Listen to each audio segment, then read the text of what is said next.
A ver, vamos a hablar, desde hace semanas viene habiendo protestas en Francia, ahora se empezaron a extender a otros países de Europa. Lo último que apareció es lo que está pasando en España, donde también se vienen dando cortes de vía, bloqueo de puertos. En Francia fue bastante particular porque hubo hasta un momento en que le tiraron, ¿cómo se llama? Bosta, podríamos decir, a una alcaldía. O sea, fue mucho más picante. Sí, se vieron escenas muy lindas. Aparte de lo que me gustó, que no pasan en los países serios. Claro, no pasan en los países serios, pero me gustó mucho. Una vez estaban preparando una protesta para un lunes, que le avisaron a todas, dice, hagan home office el lunes porque vamos a ir a París. Claro. Y vamos a ir a tirarles abono, estiércol, estiércol, a algunas oficinas. Algunas, sí, fue. A ver, pero ¿por qué protestan? Vamos a... Lo inmediato tiene que ver con una serie de recortes de subsidios al gasoil, por ejemplo, y algunas medidas que son más bien burocráticas, pero que afectan mucho el tema de los impuestos y cambios que le quieren imponer en la forma de producción. Supuestamente estos cambios son ecológicos, ¿no? Porque tienen que ver con el tema de la rotación de la tierra, cuándo se cultiva, etcétera, pero obviamente no afectan a todos igual, no van a afectar a un gran propietario que a un pequeño productor. Y ahí está un poco la clave de esto que está pasando, que para que nos demos una idea, podríamos decir que algo parecido a lo que fueron las protestas del campo acá, en el sentido de los bloqueos, los piquetes, etcétera, y el descontento que es mucho más fuerte en los productores más chicos, ¿no? Ahí está una de las claves. A ver, cuando le hablo de productores chicos o pequeños, ¿qué es lo que están viviendo? Bueno, como hablamos de Francia, hay que decir que el 18% de esos productores vive por debajo del nivel de pobreza. El nivel de pobreza en Francia en general es del 9%, o sea, afecta el doble de lo que es la media nacional. Hay otro que tiene que ver que es que más de la mitad no llega al salario mínimo francés. Eso es lo que ganan los productores más chicos, o sea, no llegan a cubrir el salario que, por ejemplo, puede cobrar algún trabajador cobrando el salario mínimo. Un poco ahí está la clave de por qué esta bronca, ¿no? Y estas acciones tan radicales. Pero esto no fue todo el tiempo así, no es que es algo que viene desde hace mucho tiempo, sino que durante varias décadas el campo francés fue bastante productivo, ¿sí? Hubo un momento, especialmente hasta la década de 1990, del 70 al 90, en donde se invirtió mucho, se especializó mucho el campo francés, se puso mucha plata para que haya mejor maquinaria, etcétera, y ahí fue un momento de, podríamos decir, donde se fueron de vacas gordas, ¿no? Para hablar con términos campeanos. Pero esto empezó a terminar en la década del 2000, le decía 1990-2000, es la década que empieza a caer.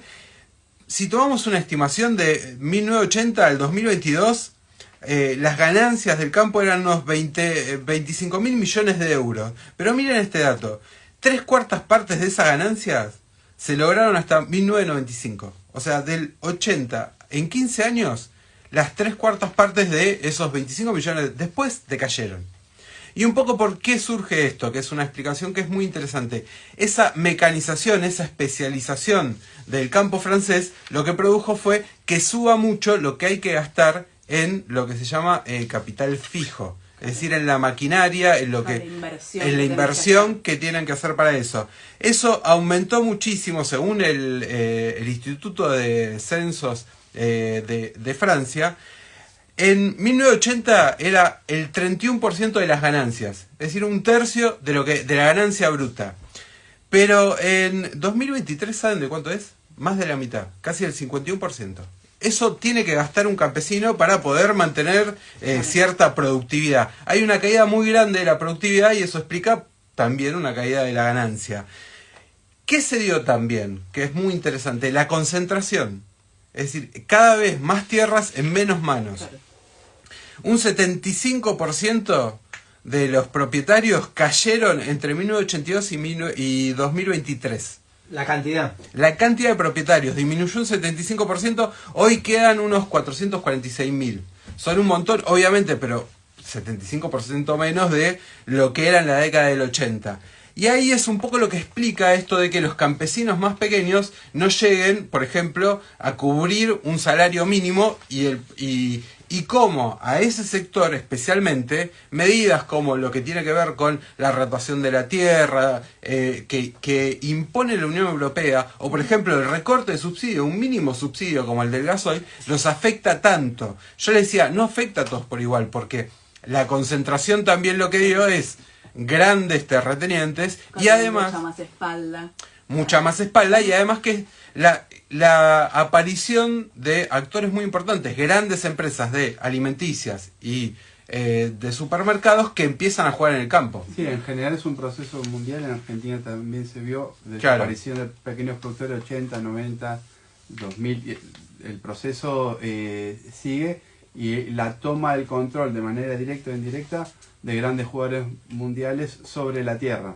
Nestlé, por ejemplo, puede estar detrás de todo eso en el caso de Francia, pero las grandes Cargill, Bunge, etcétera. Bueno, en el caso de España, por ejemplo, denuncia que los grandes supermercados directamente están relacionados con explotaciones de tierra y que utilizan eso para tirar los precios de los productos que venden los campesinos para abajo. Controlan todo el ciclo. Claro, empiezan a controlar eso y afectan directamente a los campesinos, que también tienen que mantener cierta capacidad de comprar maquinarias, porque si no les baja mucho la productividad y se encuentran expuestos a estos grandes pulpos. Esto es un poco lo que está pasando. Obviamente, si del otro lado vos tenés un gobierno que te corta subsidios, no te da créditos, etcétera, ¿quién empieza a fortalecerse? Bueno, lo que estamos viendo es que se fortalece la extrema derecha, que obviamente empieza a decir, no, esto es culpa de la Unión Europea, esto es culpa de los ecologistas, es culpa de todo el mundo menos de quién, de las grandes empresas, claro. Nunca apuntan a las grandes empresas y de hecho hay una relación ahí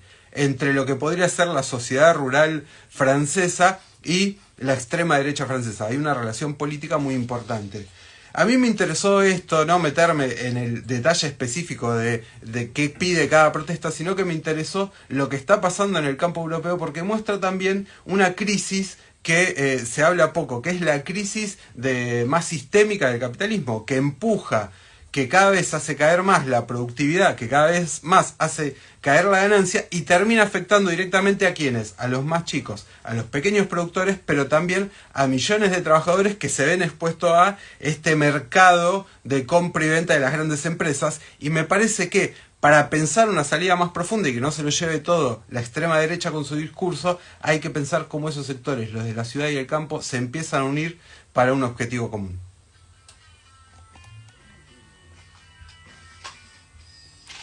Muy bien. ¿Cancelar o finalizar? Finalizar.